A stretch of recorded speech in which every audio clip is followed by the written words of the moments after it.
എല്ലാവർക്കും നമസ്കാരം. അപ്പോൾ നമ്മുടെ ഈ വീഡിയോയിൽ ചർച്ചാ വിഷയം എന്നുള്ളത് ഇൻ്റർമീഡിയറ്റ് ഫാസ്റ്റിങ്ങിനെ കുറിച്ചാണ്.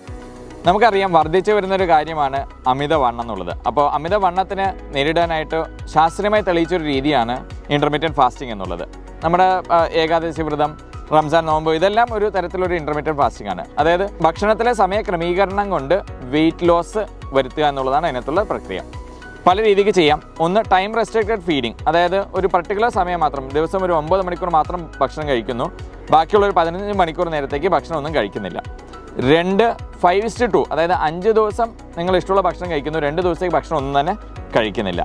വേറെ മൂന്നാമത്തെ രീതി എന്നുള്ള ഓൾട്ടർനേറ്റ് ഡേ ഫാസ്റ്റിംഗ്, അഥവാ ഇന്ന് ഭക്ഷണം കഴിക്കുന്നു, അടുത്ത ദിവസത്തേക്ക് ഫുൾ ഭക്ഷണം ഒന്നും കഴിക്കുന്നില്ല. അപ്പോൾ അങ്ങനെ പല രീതിക്ക് ചെയ്യാവുന്നതാണ്.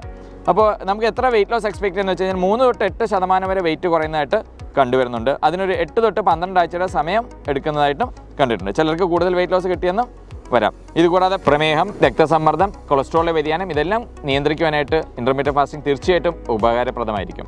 പ്രമേഹത്തിന് മരുന്നോ ഇൻസുലിനോ എടുക്കുന്നവരാണെന്നുണ്ടെങ്കിൽ ഡോക്ടറെ കണ്ട് അതിനുള്ള സമയ ക്രമീകരണങ്ങളും ഡോസും നിശ്ചയിച്ച് മാത്രം ഇൻ്റർമീഡിയറ്റ് ഫാസ്റ്റിംഗായിട്ട് മുന്നോട്ട് പോവുക.